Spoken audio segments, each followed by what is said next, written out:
Primeiro, eu tinha muito desejo de, nesse momento da vida do país, com mais de 540 mil mortos, mais de 500 mil famílias enlutadas, com quase 15 milhões de brasileiros e brasileiras desempregados, com mais de 19 milhões de brasileiros passando fome, com mais de 800 mil empresas fechadas por conta da pandemia. Eu queria muito que a gente tivesse um ambiente político para estar discutindo aqui como vacinar todo mundo, como retomar a economia, garantir emprego para as pessoas, colocar comida na mesa através de um programa de transferência de renda. Mas que para que a gente pudesse estar discutindo isso aqui, a gente não poderia ter um irresponsável na presidência da República que alimenta o país de crises por conta da sua total inaptidão para exercer a presidência da República em atendimento às demandas do povo brasileiro. Na verdade, eles não foram omissos.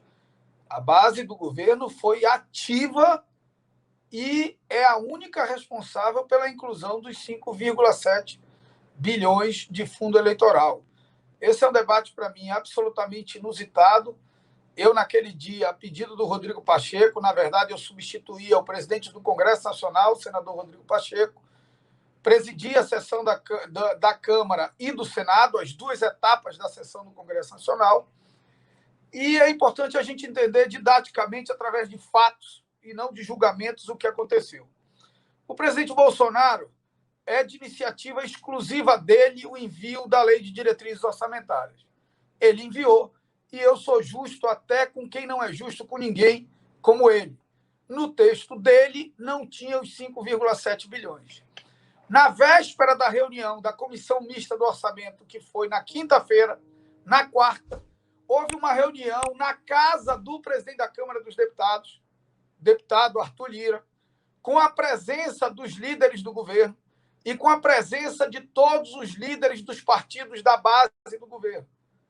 E decidiram, por acordo de líderes, depois também uma reunião com partidos de oposição, decidiram, por acordo de líderes, incluir esse valor no relatório do deputado Juscelino.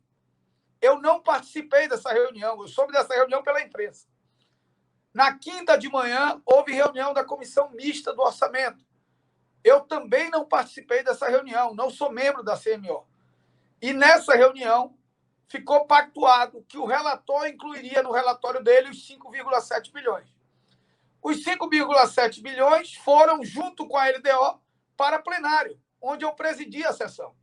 E eu simplesmente coloquei para votar. Quando eu coloquei para votar o texto principal da LDO, todos os partidos pediram verificação nominal, pediram para votar nominalmente.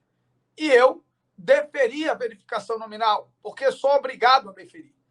E a verificação nominal, por determinação regimental, ela abre o interstício de 1 hora para que possa ocorrer outra verificação nominal. E logo depois dessa votação, veio a votação do destaque do novo, que era o destaque para retirar o artigo do fundo eleitoral. Nessa votação, todos os partidos da base do governo, o líder do governo no Congresso, senador Eduardo Gomes, encaminharam contra o destaque do novo.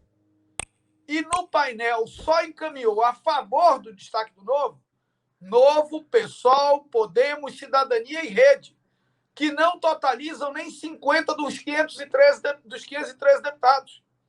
Portanto, a diferença era visível. E foi feita a votação simbólica. Ninguém pediu verificação nominal. Estava dentro do interstício, mas ninguém pediu. Absolutamente ninguém. E por que ninguém pediu? Porque isso era um acordo do governo com a sua base. Mas, como pegou muito mal para o filho do presidente nas redes sociais, ele saiu do hospital disposto a transferir essa responsabilidade para alguém. E eu, que sentei às 11 da manhã e levantei 1h30 da manhã do dia seguinte para aprovar uma pauta que era importante para o país, mas que era importante para o governo, que era a LDO, virei o culpado nas palavras do irresponsável do presidente da República. Mas ele é contumaz, e eu quero concluir dizendo isso, o presidente da República ele é contumaz em transferir responsabilidades.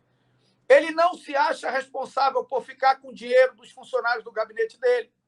Ele não acha que o filho é responsável por ficar com o dinheiro dos funcionários do gabinete dele. Ele não acha que a esposa é responsável por ter cheque do Queiroz na conta dela.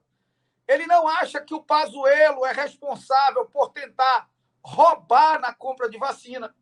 Então, ele é contumaz nesse tipo de atitude, porque isso é característica de um covarde manipulador, que é o que ele é, e que, infelizmente, ainda encontra em parcela da sociedade gente tola o suficiente para embarcar nessa aventura que ele tem levado o Brasil desde que tomou posse como presidente. Olha, o Bolsonaro, ele não tem a mínima noção do que é ser presidente da República. Ele não sabe governar. Ele já terceirizou o orçamento para o parlamento, hoje todo o orçamento está no parlamento, terceirizou a economia para o aventureiro do Paulo Guedes, que não tem a mínima noção do que seja uma política industrial, do que seja uma política de geração de emprego. Fez agora o primeiro programa de emprego dele desde que ele tomou posse, o programa do emprego do Onyx, criando um emprego só para o Onyx. E, na ausência de capacidade de governar, se você, numa entrevista ali no Cercadinho, Fabiano, perguntar para o presidente Bolsonaro o que ele vai fazer para enfrentar 15 milhões de desempregados, a resposta vai ser o silêncio. Se você perguntar o que ele vai fazer para colocar comida na mesa de 19 milhões de pessoas que estão com fome no Brasil, a resposta dele vai ser o silêncio. Se você perguntar para ele o que ele vai fazer para que 800 mil empresários que tiveram que fechar o seu negócio por conta da pandemia voltarem a empreender e a prosperar, a resposta dele vai ser o silêncio. Como ele não sabe governar, ele precisa alimentar crises. Ele entende muito de terra plana, de tentativa de golpe, de voto impresso auditável, seja lá o que isso significa. Ele entende muito dessas baboseiras e, muitas vezes, a gente cai, né?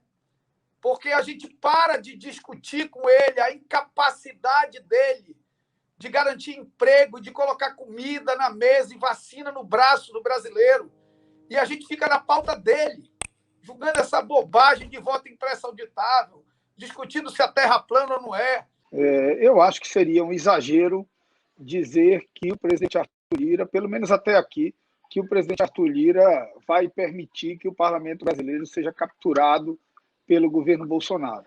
Mas acho que nós precisamos ter clareza que quando o presidente Bolsonaro me ataca no domingo, eu sou um insignificante para ele. Ele não quer marchar sobre mim. Ele marchar sobre mim não significa nada, ou significa muito pouco. Na verdade, quando ele avança sobre mim, ele pretende avançar sobre o parlamento brasileiro e sobre a democracia brasileira. Ele pretende desmoralizar os parlamentares e desmoralizar o parlamento, passando a imagem de que o parlamento incluiu o fundo eleitoral e que ele é contra o fundo eleitoral porque a medida é impopular na sociedade. A pergunta que nós devemos fazer é: se nós não riscarmos uma linha no chão da esplanada para deixar claro até onde o presidente pode ir, ele vai chegar à porta da Câmara, à porta do Senado e à porta do STF. Resta saber se, quando ele chegar à porta, ele encontrará gente disposta a estender o tapete vermelho e marchar com ele sobre a democracia, ou gente disposta a se entrincheirar em defesa das instituições democráticas. Se esse dia acontecer, eu não tenho dúvida de que lado estarei. Eu estarei na trincheira, em defesa da democracia e em defesa das instituições. Nós temos diferenças. Na economia, nós pensamos talvez até muito diferente. Mas nós só podemos pensar diferente porque nós temos a democracia. Sem a democracia, nós já não teremos nada, nem o direito de divergir e de nos confrontar. Portanto, nós precisamos ter a mais absoluta clareza de que nós não precisamos pensar igual nos costumes. Nós não precisamos ter a mesma ideia sobre liberação de drogas, sobre aborto, sobre reforma da Previdência, para nos dar as mãos nesse momento e defender a democracia.